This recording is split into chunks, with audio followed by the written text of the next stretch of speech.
Aren't you supposed to be helping Where's that out? fool of a blacksmith?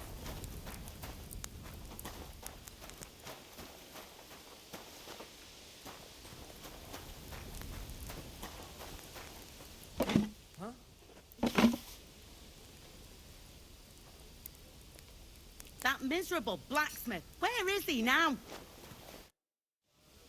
What's the matter? Because of the lock on. How am I to... Aren't you supposed to be helping out? Can I help you? No, unless you... Sure, as it happens. It's in the castle cellars. Follow me. Yeah, but I'm not allowed. Never mind that. You go... What a day. I burned the rue in the morning, and then the girl told me we're out of venison. I don't know what that gamekeeper's up to again. Actually, I do know, and it ain't nothing good. And now this. 3 years that lock is broken, and 3 years that good-for-nothing has been promising to fix it. But no.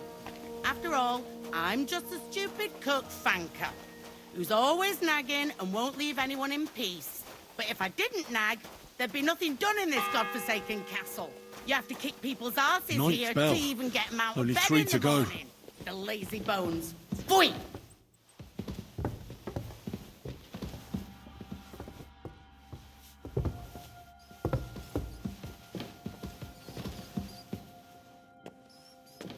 Here it is, that damn chest.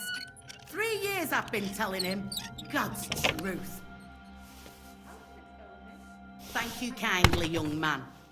If you want to get a bite to eat, stop by the kitchen.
10th bell.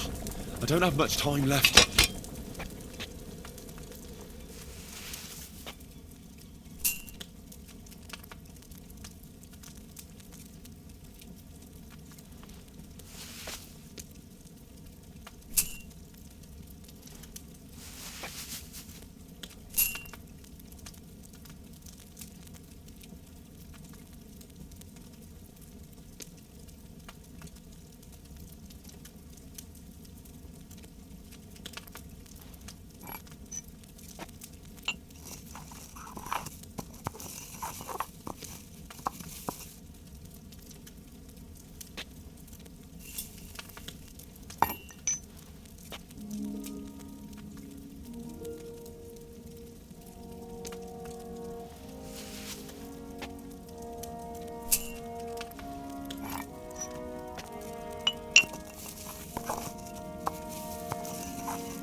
I should have taken it off the fire a bit sooner.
I never want to see you here again without permission.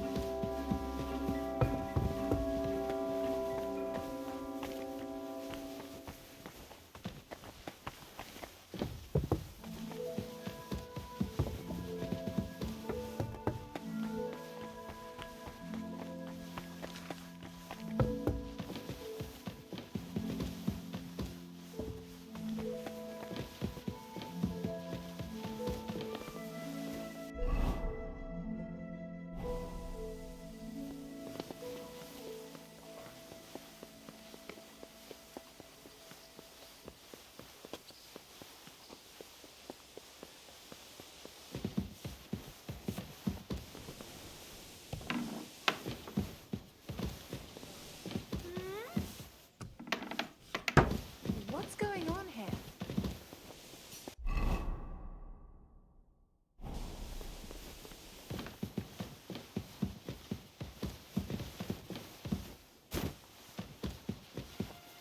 What was that? What's that I hear?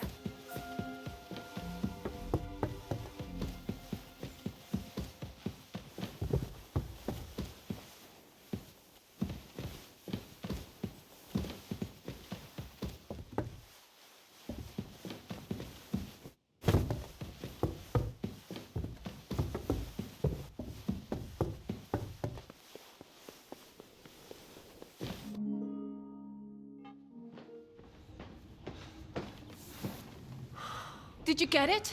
Yeah.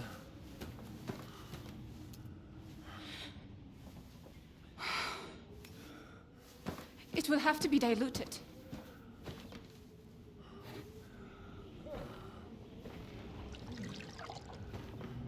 His fever is getting worse. this doesn't work, I don't think he'll last long.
You all to be vigilant. These days we have all sorts of vagabonds, drifters, outlaws and bandits roaming the country. And we have one of those vermin here today. A fella called Hans, who is clearly not right in the head.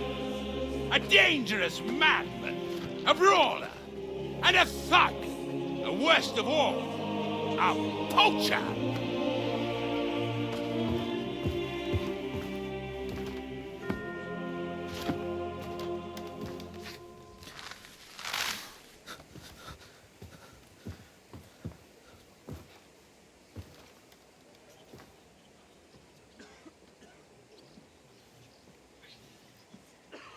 And so, for the damages he caused to our dear Lord Otto von Berghoff, he is sentenced to be hanged by the neck until dead! Stop! You can't execute this man. He's a noble. Captain Thomas here will testify that we're messengers from Ratoy. What is this nonsense, for Christ's sake? It's true. I am Sir Hans Capon of Perkstein. Deal with it, for God's sake! But sir, the captain! Captain Thomas has a fever. He's clearly delirious. Seize them immediately. You can't do this! I am a nobleman, do you hear? A noble! Get your hands off me! You can't do this!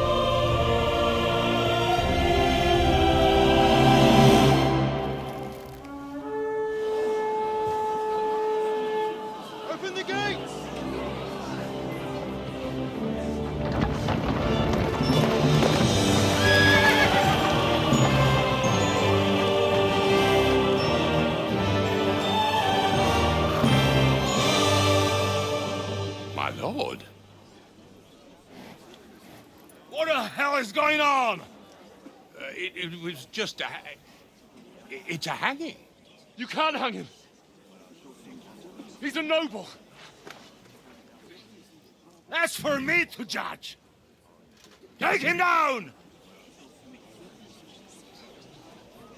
And for Christ's sake, help me off this horse!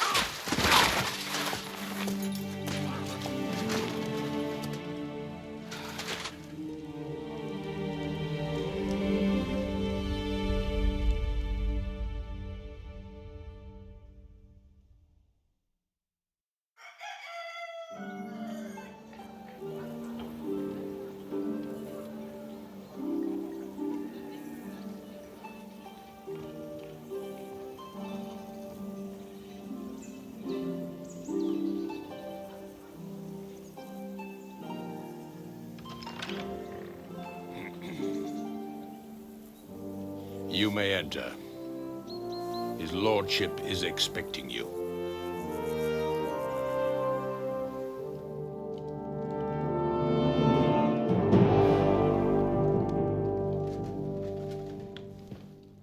So,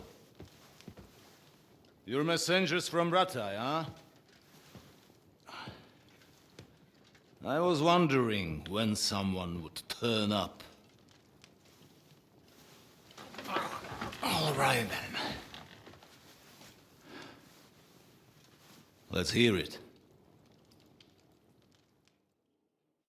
My respects, Sir Otto. I am Sir Hans Capon of Perkstein, and this is Henry of Skalitz, my escort. Welcome to Trotsky, gentlemen. I'd greet you standing up as befits, but I'm glad I can even sit at the moment. I heard you were ambushed by outlaws. You heard right. Those bastards did a job on me. And I got out luckier than most. Almost all the others were killed, including my page and my surgeon. So there is no one here to heal me, and I will have to inform poor Albert's father that his son died in my service. I hope your health will soon be restored, sir. We shall see. But now, you tell me what happened here in Herrgottsnamen. Why did my chamberlain try to hang you, Lord Capon? In truth, the welcome we got from your Master Chamberlain was somewhat... how shall I put it?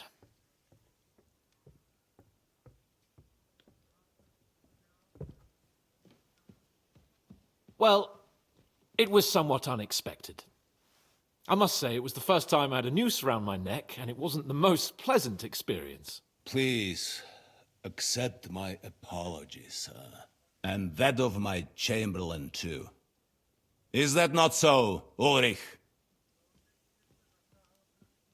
I must say in his defense that he had my orders not to admit anyone to the castle, and to be cautious. I understand, sir. At home, some bandits got into Tamberg by subterfuge, and it cost us a lot of effort to reconquer it. I'm glad you understand. Anyway, let us leave this misunderstanding aside and get to the point. As far as I'm aware, Ratai showed no interest in negotiations before, either with me or with the League of Lords. True. Our houses have thus far stood on opposite sides. I should say so. Attacking Brno and Jihlava together with that renegade Sokol of Lemberg hardly inspired our sympathy. But we can all point the finger. Your League of Lords, on the other hand, abducted the king. Although I don't doubt your reasons, just as Sir Hanush did. We certainly had. The main one being that your Wenzel is an irresponsible drunkard and idler who is hurting the Empire by his inactivity. But let us leave that aside. Tell me, what does Sir Hanush have on his mind?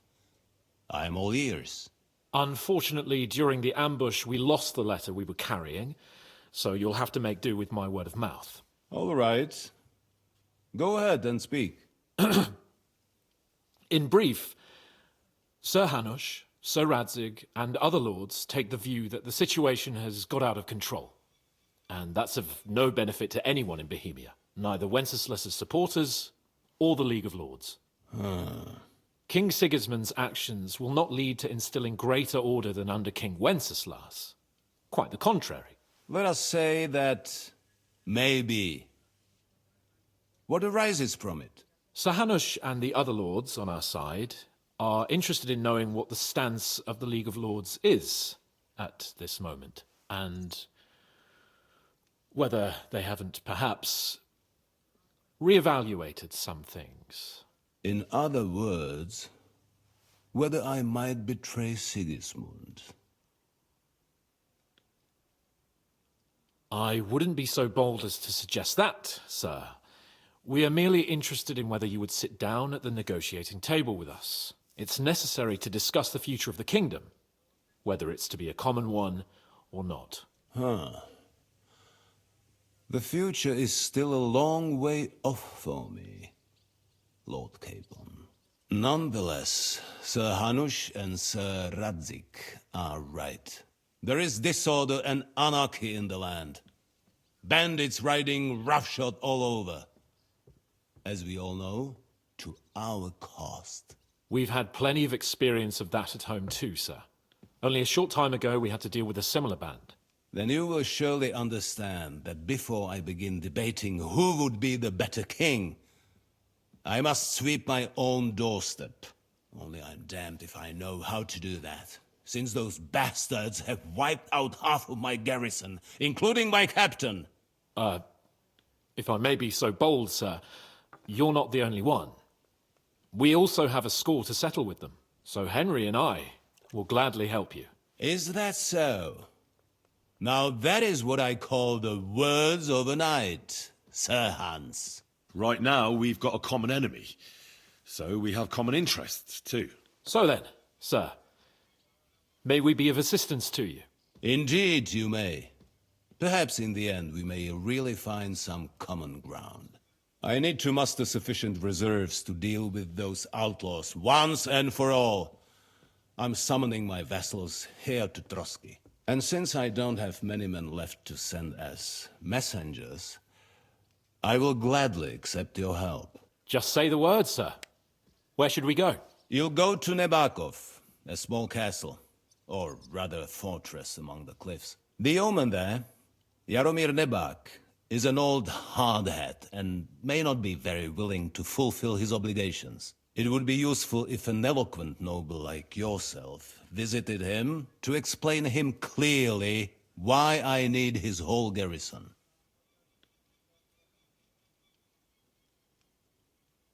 Who is this Lord Nebak? The lord of a smaller house with not much in the way of estates, just a fortress and lands, but he also owns a mill that provides a significant part of his income. His children are grown up. His daughter married well, thanks to Sir Otto. His son is away from the domain, dealing with duties. Sir Otto helped him to acquire an official position. In short, the House of Nebak is more than beholden to Sir Otto for his magnanimous help and support. Thank you, Ulrich. Nevertheless, I suspect Jaromir will not be keen to charge into battle.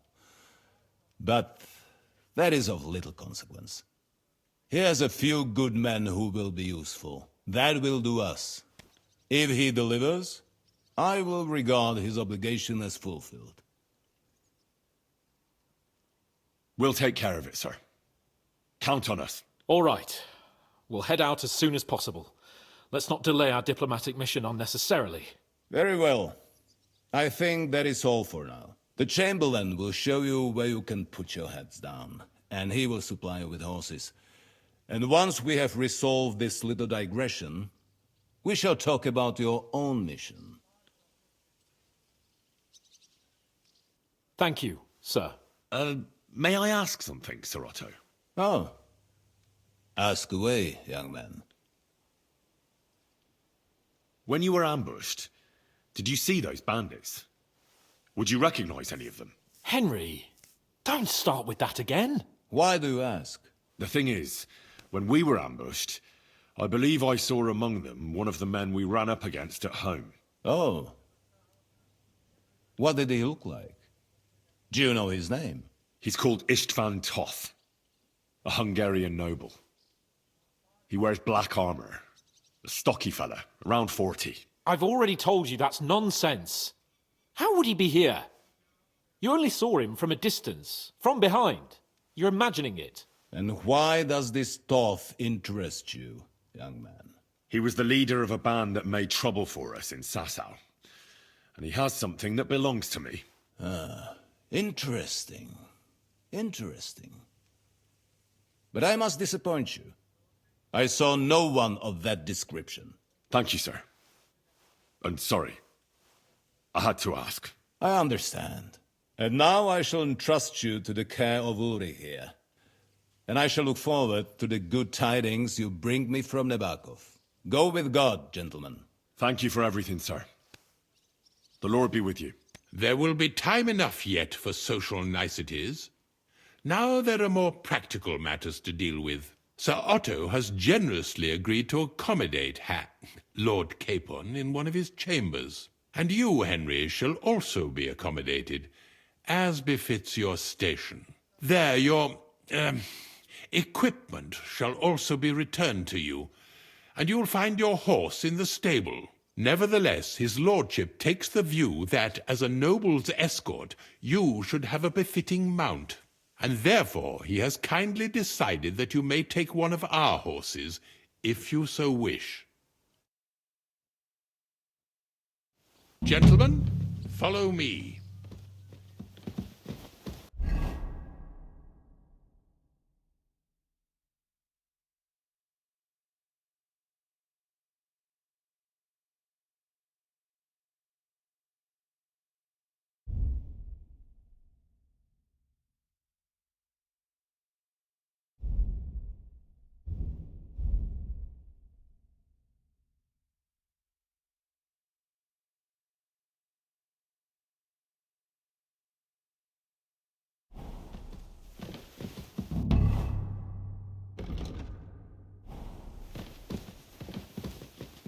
So, Sir Hans, allow me to... Hold on, Sir Ulrich. If you think everything is settled between us, and we're gonna act like nothing happened, then... you're mistaken. Sir? You were going to have me executed a short while ago.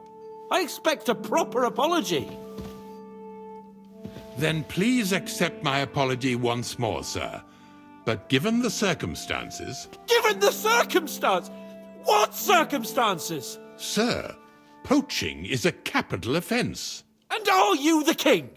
That you can hand down death sentences? No, you are not.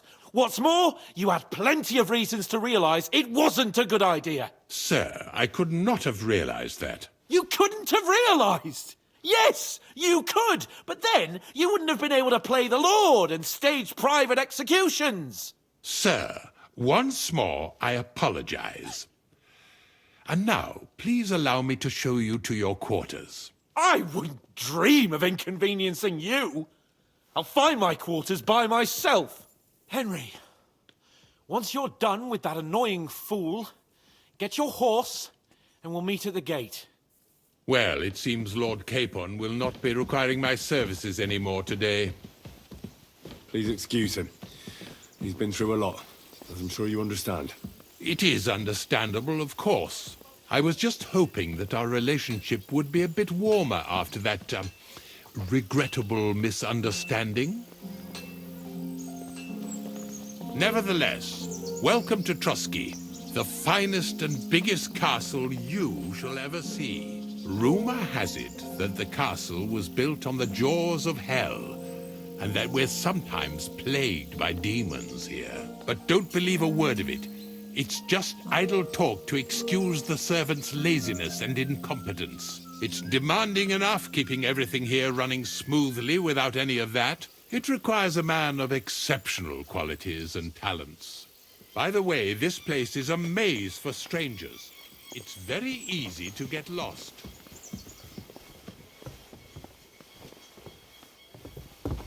Christ, pardon me.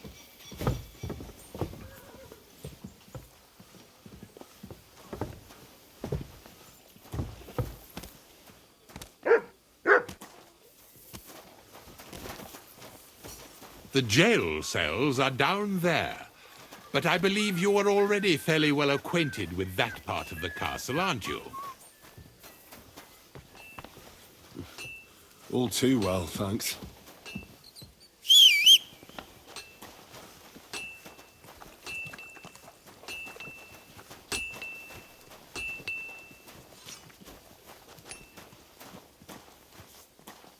Here it is. You'll find a bed inside, opposite the door, and a chest where we put your belongings. You'll find some new clothing there, a little gift from our gracious lord, to ensure you're not mistaken for a beggar again. Once you're settled in and properly dressed, stop by the stables. They're beyond the gate, down the path. Ask for Kabat. He was supposed to prepare a horse and tack for you. Or tell him you'll keep your own if you insist. Then he'll give you proper tack at least, so you don't disgrace us. Thanks. I'm grateful. As you should be. So, you and I are finished, and I can finally attend to some proper work, so this castle doesn't fall on our heads. What a cheap old nag.